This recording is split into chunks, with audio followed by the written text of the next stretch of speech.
Hello everyone, I'm Mr. Ulrich. I'm a social studies teacher here at Laconia High School. Today I'm going to show you how to set up your digital portfolios. Why are we doing this? It's a reasonable question to ask. Well, for those of you who are sophomores, which should be the vast majority of you, starting next year you're going to have a junior review with your guidance counselor. The purpose of that is for you to figure out what you're going to do after you get out of high school. What are your college and career goals? This is going to be helpful in setting that up and figuring that out. It's also useful for those of you who are going off to college, which should be most of you, to show colleges the kind of work that you've done. Some colleges require you to show a portfolio of the work you've done while you're in high school. This is going to give you a venue where you can show off that work that you've done. Finally, it's also helpful because it allows you to, and your teachers and your parents, to reflect on the growth that you've done over your time here at Laconia High School. So there's a variety of reasons why we want to do a digital portfolio, and today I want to show you how to set it up. So what I'm going to do is I'm going to walk you through a step-by-step guide on how to set up your digital portfolio. You're going to want a couple of things. First thing is there is a step-by-step guide on how to create your digital portfolio. This is going to be 22 steps. It's literally going to go over everything I'm going to cover right now. The second thing you're going to want is either a thumb drive or access to the documents that we're going to be putting into our digital portfolios. We'll get into that in a little bit, but first I want to show you how to actually set up your digital portfolio. To do this, I'm actually going to be using Abigail Kroll's account, so that way you can see what it's like from a student's perspective how to set up a digital portfolio. So let's get started. First thing you're going to do is we're going to be going down to the library or any computer that you like, and you are going to log on, same as you do any other time. And you're going to click on Internet Explorer, and Internet Explorer is going to bring you to the Laconia High School page. Next thing we're going to do is we're going to scroll down to where it says For Students, and we're going to click the link that says Office 365.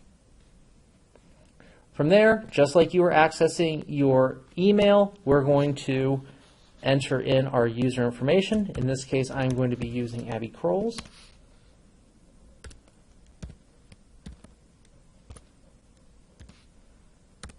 Assuming I don't screw it up. And I didn't. Fantastic. All right, so it's going to take us to Outlook. This is Abby Kroll's Outlook. What you're going to want to do next is in the top left corner, you're going to see this thing that says these little dots. These are your apps. We're going to click on these apps, and we're going to click on Sites. And this is what's going to load. Here at the top, you'll notice it says Search Everything. What you're going to want to do is you're going to want to enter in your student ID number. Abby Kroll's student ID number is 17319. I'm going to be entering 17319, clicking the little magnifying glass. At the top of the page, you'll notice the very first result is 1739 Kroll Abigail Portfolio. I'm going to click on it, and it's going to take me to this. Every student at Laconia High School has one of these. This is your SharePoint site, which is where we're going to be putting our digital portfolios.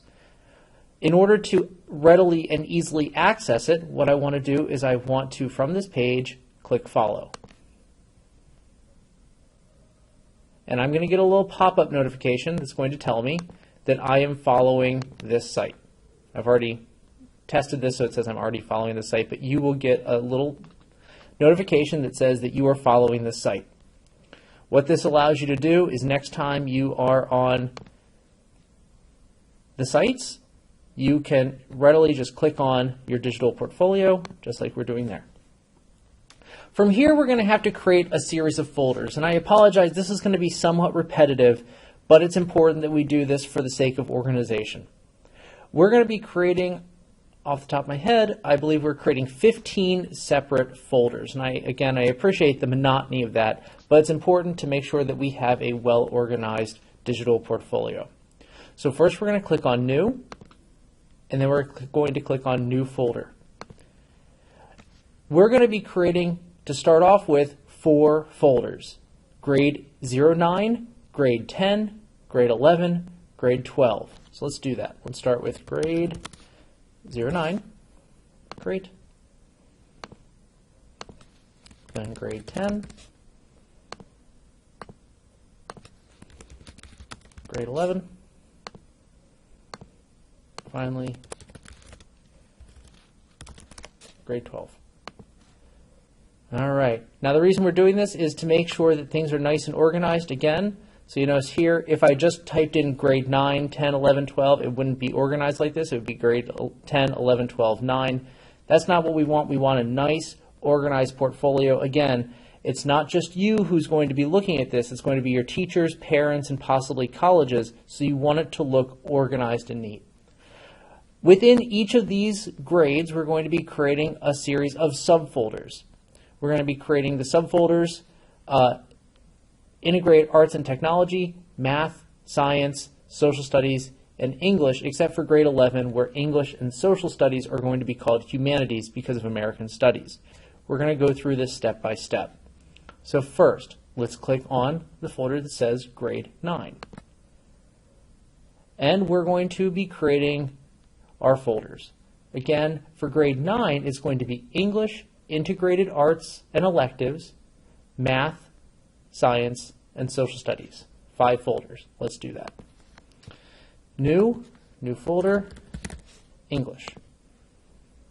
New folder, Integrated Arts and Electives. And because I'm not a big fan of having to go and spell that out every time, I'm going to go and I'm going to highlight it and I'm going to copy it so that way I can just copy paste it for the next 3 grades. Great. New. Math. New folder. Science. New folder.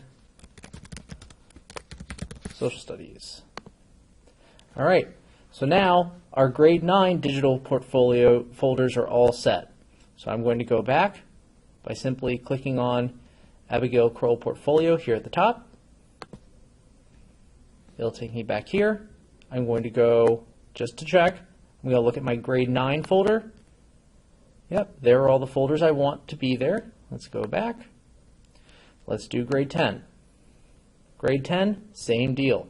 English, Integrated Arts and Electives, Math, Science, Social Studies. English. Here I'm going to paste Integrated Arts and Electives. Makes my life just a little easier. Math, Science, and Social Studies. There we go. Grade 10 is now all set up. Going to go back to our root folder. Grade 11. Now remember, grade 11 is going to be a little bit different because we have American Studies. So instead of having an English and Social Studies folder, we're just going to have one Humanities folder. So let's do that right now. New folder, Humanities. And then the rest is going to be the same thing. Integrated Arts and Electives, Math, Science. Easy peasy. For the sake of timeliness and because you're probably getting a little bit bored, I'm going to not do grade 12 because you know that, again, it's supposed to have English, Integrated Arts and Electives, Math, Science, Social Studies. 5 folders. Now, this is where having the thumb drive comes in. So, there are going to be 4 different documents that should go into your folder by the end of your sophomore year. Those documents are going to be your English 9 research paper, your 9th grade math What is Right for Me paper where you investigated 2 colleges, your sophomore year What is Right for Me final paper, and your sophomore year What is Right for Me final presentation. Now, some of you used Prezi to make your final What is Right for Me sophomore year presentation. For those people, what you're going to simply want to do is create a Word document that has a link to your Prezi in it. Now, that's a lot of information. I'm going to go through this one at a time so that way you know exactly what to put into your digital portfolio. I'm going to take my thumb drive, and for those of you who don't have thumb drives but have your documents either on a Google Drive or on Dropbox or on your 365 drive, what I would recommend doing is downloading each of those documents to the desktop and then uploading it in a manner similar to what we're going to do right now. All right, so now I'm going to pop my thumb drive in. I'm going to do a little pop out.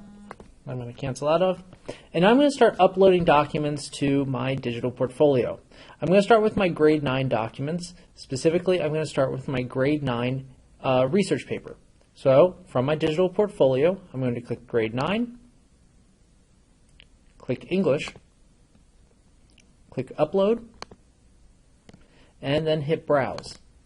Conveniently, it navigated right to my thumb drive, exactly where I wanted it to go. I'm going to click English 9 research paper, open, OK. And there it is. I'm going to go back to my digital portfolio, and now I'm going to upload my grade 9 math paper. Grade 9, math, upload, browse, what is right for me, math paper. Open, OK.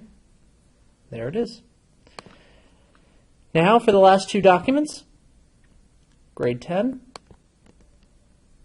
social studies, upload, browse, and first I'll do my what is right for me final paper. Now I'm going to do my what is right for me presentation.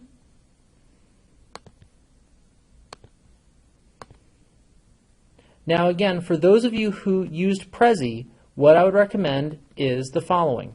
If you used Prezi and you didn't do a PowerPoint for your what is right for me presentation, what I would do is I would go to Prezi, find the link to your presentation, then simply I would simply click New, Word document,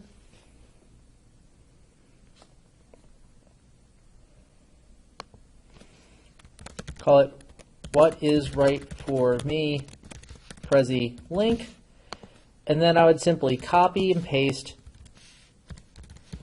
the link to Prezi. Simple as that.